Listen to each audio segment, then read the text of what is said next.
তৃণমূল কংগ্রেসের গোষ্ঠী দ্বন্দ্বে আবারও উত্তপ্ত মন্তেশ্বর বিধানসভা। এবার মেমারি 2 নম্বর ব্লকের বোহার 1 নম্বর অঞ্চলের অঞ্চল সভাপতিকে মারধর ও তার বাড়ি ভাঙচুরের অভিযোগ অঞ্চলের উপপ্রধান জিন্নাত আলীর বিরুদ্ধে।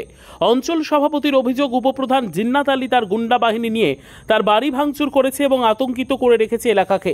যত বেআইনি কাজকর্ম জিন্নাত আলী এই এলাকায় দীর্ঘদিন ধরে করছে। সিদ্দিকুল্লাহ চৌধুরীর অনুগামী বলে তাকে কিছু বলা যাচ্ছে না। আমাদের প্রশ্ন এখানেই, বিধায়ক সিদ্দিকুল্লাহ চৌধুরীর অনুগামী হলেই কি এই ধরনের কাজ করতে পারবে তৃণমূলের নেতারা? সমগ্র ঘটনাকে ঘিরে নিন্দার ঝড় বইছে আবারও মন্তেশ্বর বিধানসভায়। বাড়িতে থাকা মহিলাদের ওপরেও হামলা চালায় বলে অভিযোগ অঞ্চল সভাপতির। ইতিমধ্যে অঞ্চল সভাপতি অনাথ বন্ধু রায় 7 জনের নামে থানায় লিখিত অভিযোগ জানিয়েছেন। সমগ্র ঘটনার কথা তিনি উচ্চ নেতৃত্বকে জানিয়েছেন। সামনে যখন বিধানসভা নির্বাচন, আর সেই মুহূর্তেও গোষ্ঠী কোন্দল যেন থামতে চাইছে না মন্তেশ্বর বিধানসভায়। তৃণমূল নেতা জিন্নাত আলী এই ধরনের ঘটনায় আতঙ্কিত হয়ে রয়েছে বহারের বিট্রা এলাকার এলাকাবাসী। জিন্নাত আলীর এই ঘটনা শুধুমাত্র এবারের নয়, এর আগেও তিনি বহুবার এই ঘটনা ঘটিয়েছেন। উচ্চ নেতৃত্বকে জানিয়েও কোনো কাজ হয়নি বলে আজ ক্যামেরার সামনে জানালেন। অঞ্চল সভাপতি অভিযোগ করছেন তিনি সিদ্দিকুল্লাহ চৌধুরীর অনুগামী বলেই তার কি কিছু করা হচ্ছে না। অভিযোগের ভিত্তিতে সমগ্র ঘটনা খতিয়ে দেখছে মেমারি থানার পুলিশ, অথচ দেখছে না উচ্চ নেতৃত্ব। কেন এই ধরনের ঘটনা বারবার ঘটিয়ে চলেছেন জিন্নাত আলীর মতো নেতারা? জিন্নাত আলীর সঙ্গে ফোনে যোগাযোগ বা বাড়িতে গিয়েও দেখা পায়নি সাংবাদিকরা। কোনো ক্রমে তিনি ক্যামেরার সামনে আসতে চাননি বা মুখ খুলতে চাননি এই ঘটনার ব্যাপার নিয়ে। সামনে যখন বিধানসভা নির্বাচন, আর সেই বিধানসভা নির্বাচনের আগে আবারও কি উত্তপ্ত হতে চলেছে মন্তেশ্বর বিধানসভা? কেনই বা বিধায়ক সিদ্দিকুল্লাহ চৌধুরী এই ধরনের ঘটনাগুলোকে নজরআন্দাজ করছেন? খোদ তৃণমূলের অঞ্চল সভাপতিকে যখন অঞ্চলের উপপ্রধানের কাছে আহত হতে হয়, তখন সাধারণ মানুষেরই বা কিভাবে তারা সেবা করবে, কিভাবে নিরাপত্তা দেবে, এই নিয়েই প্রশ্ন উঠছে সাধারণ মানুষের মনে। ব্যুরো রিপোর্ট, সুন্দর বাংলা নিউজ। গতকাল সন্ধ্যাবেলায় বিটরা গ্রামের আমাদের পুরনো যে অঞ্চল সভাপতি, বা এখনও সে তারই নাম অঞ্চল সভাপতি হিসাবে আছে, তার বাড়িতে গিয়ে হামলা করে এই অঞ্চলে বোহার 1 অঞ্চলের উপপ্রধান জিন্নাত আলী শেখ বা তার কিছু দুষ্কৃতী নিয়ে গিয়ে তার বাড়িতে হামলা করে। তার ছেলে, কোন পার্টির? তৃণমূল। তার ছেলেকে, তার ছেলের বউকে, আমাদের অনাথ বন্ধু রায়কে মারধর করে, অনাথ বন্ধু রায়ের স্ত্রীকে মারধর করে। এইভাবে এই বোহার 1 এই জিন্নাত আলী শেখ প্রত্যেকটা দিন সন্ত্রাস করে চালাচ্ছে। এই যে শাহজাদপুর বাজার আর বিটরা বাজার, এই দুটো বাজারের লোক সন্ধ্যে 6টার পর বাজারের দোকানদাররা দোকান খুলে রাখতে ভয় খাচ্ছে। কি কারণে মারলো? কি কারণে মারলো বলতে আমাদের একটা এই পুজো পার্বণে সাতগেছিয়া বাজারে একটা বস্ত্র বিতরণ হয়েছিল। সেই বস্ত্র বিতরণে আমাদের সমস্ত নেতৃত্ববৃন্দরা ছিল, সেইখানে ওরা বস্ত্র নিতে গিয়েছিল বলে নেতৃবৃন্দ ছিল, তৃণমূল টিএমসি দলের নেতৃবৃন্দ সমস্ত হাজির ছিল। মেরেছে তৃণমূলেরই জিন্নাত আলী উপপ্রধানের টিম। আর আমরা টিম করি আমাদের পঞ্চায়েত সমিতির সভাপতি ময়না টুটু হালদারের সঙ্গে, প্লাস আমাদের দাদা ইসমাইল শেখ ইসমাইল সঙ্গে আমরা এই দলটা টিএমসি করি। ওর সঙ্গে যে ছেলেকটা দল করছে 21 সালে ওরা সমস্ত ছেলেকটা বিজেপি করতো। ওর সঙ্গে তৃণমূলের একটা ব্যক্তিকে দেখাতে পারবেন না আপনারা যে টিএমসি করে। ওরা কার দলে? ওরা সিদ্দিকুল্লাহ। আর এর মদতে হচ্ছে এর মাথা হচ্ছে সিদ্দিকুল্লাহ। এই বোহার 1-এ কার জমি দখল করা, কার পুকুর দখল করা, কার বাড়ি দখল করা, কার বাড়ি দোকান বন্ধ করা, এইসব কাজগুলো মোটা অঙ্কের টাকা নিয়ে তারা যে অভিযোগ লিখতে যাবে, সে অভিযোগ লিখতেও তারা ভয় খাচ্ছে। প্রশাসনের কাছে গিয়ে সেন্টার পাচ্ছে না। আর এই টাকাগুলো তোলাবাজি করে তুলে দিয়ে সিদ্দিকুল্লাহর অফিসে গিয়ে দিয়ে আসছে। এর নায়ক হচ্ছে সিদ্দিকুল্লাহ। গতকালে মারপিটে কারা আহত হয়েছে? গতকালে মারপিটে আহত হয়েছে মফি বলে মফির একজন ভাই, ওর নামটা জানি না, ও আহত হয়েছে। অনাথ বন্ধু রায়ের ছেলের বৌমা আহত হয়েছে, আর অনাথ বন্ধু স্ত্রী আহত হয়েছে।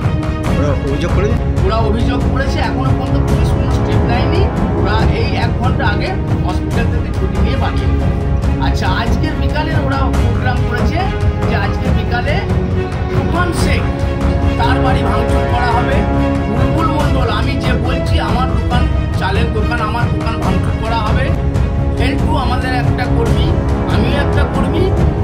বাড়ি ভাঙচুর করা হবে, এই একটা ওরা ছক কাটছে। সেটা আমরা প্রশাসনকে বলেছি, প্রশাসন বলেছে এটা আমরা দেখে নিচ্ছি। আমরা অভিষেক বন্দ্যোপাধ্যায় বা মমতা ব্যানার্জির নেতৃত্বে ওনাদের কথা মতো আমরা দলটা করি।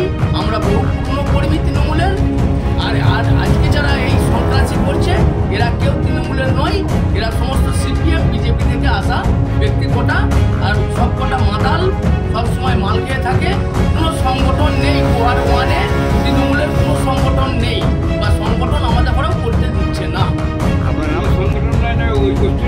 ওই গোষ্ঠীর কোনো সংগঠন নেই আমাদের। আমরা এই দিন চারেক আগে একটা চাপে চর্চা আমরা একটা প্রোগ্রাম করেছিলাম, আমাদের সংগঠন আছে কি না আছে সেটা আমরা দেখিয়ে দিয়েছিলাম। আপনার নাম কি?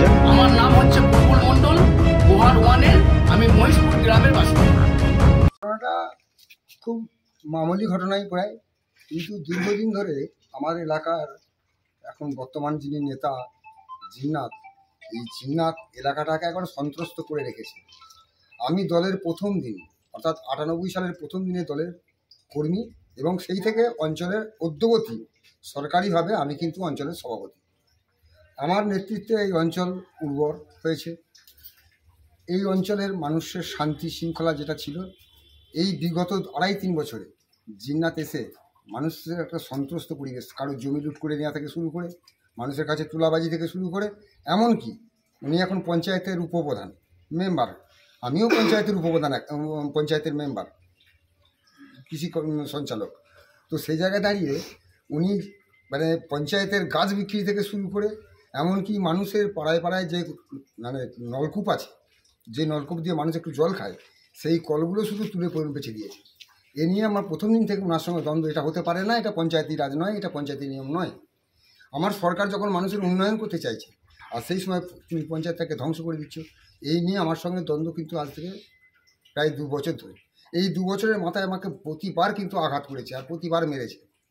এই মারগুলোকে নিয়ে আমি আমার নেতৃত্বকে জানিয়েছি, জানিয়েও কিন্তু এখানে যে আমার মন্ত্রী রয়েছে সিদ্দিকুল্লাহ সাহেব, সিদ্দিকুল্লাহের খুব অনুগামী বলে ইনি কিন্তু বারবার পা পেয়ে যাচ্ছে।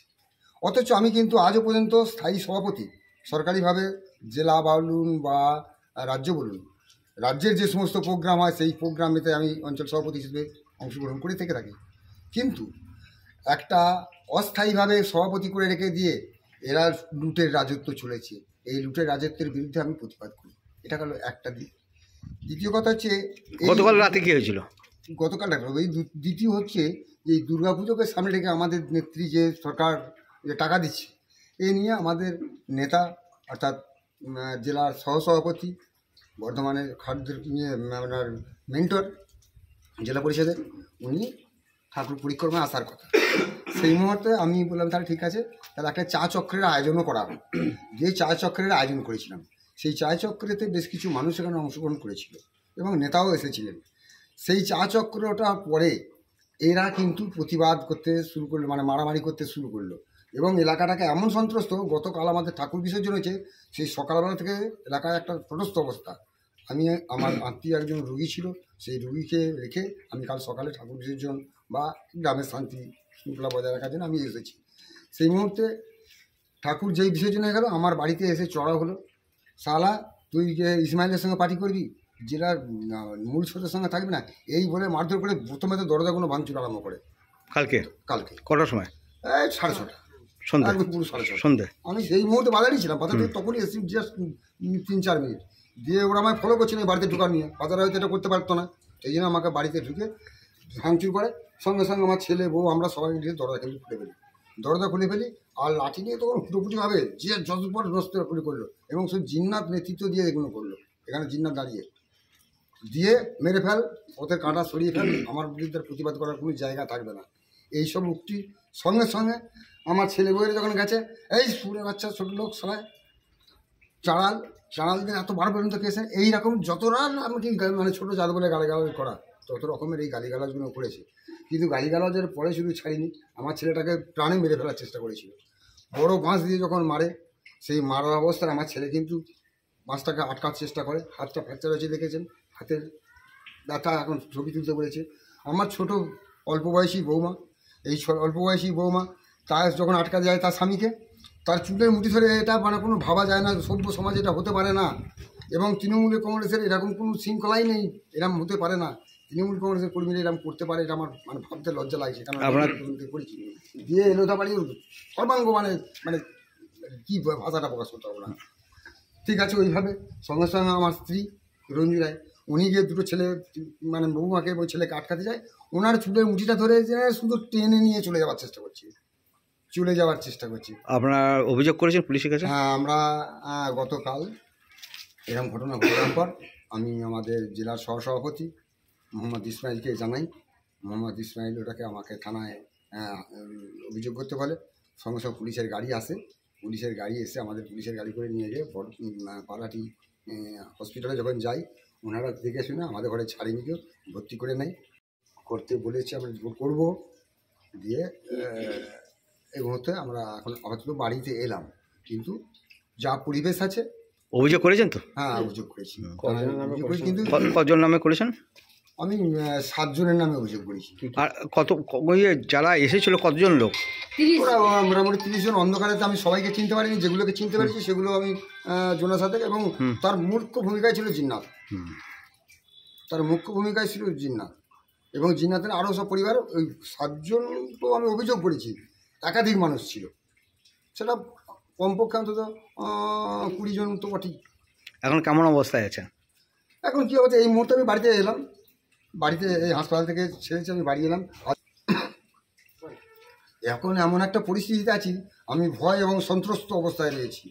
কারণ ওদের অন্যায়ের বিরুদ্ধে আমি প্রতিবাদ করে থাকি, আর সেই প্রতিবাদের জন্যই ওরা কিন্তু আমাকে প্রাণে মেরে ফেলার কাল থেকে বারবার ভাবে সেই কথাই বলছে, প্রাণে মেরে ফেলা হবে। তো ও যে লুটপাটগুলো করে, আমি স্বচ্ছভাবে দল করেছি 98 সাল থেকে। তো সেই জায়গায় দাঁড়িয়ে এই লুটপাটগুলোকে আমি মানতে পারছি না, মানতে পারবো না হয়তো। তাতে খবর প্রাণে মেরে ফেললে কী আর করবো, কারণ দলের কলঙ্কিত হতে আমি দেবো না। আপনার পরিবারের পক্ষ থেকে কি বলছে?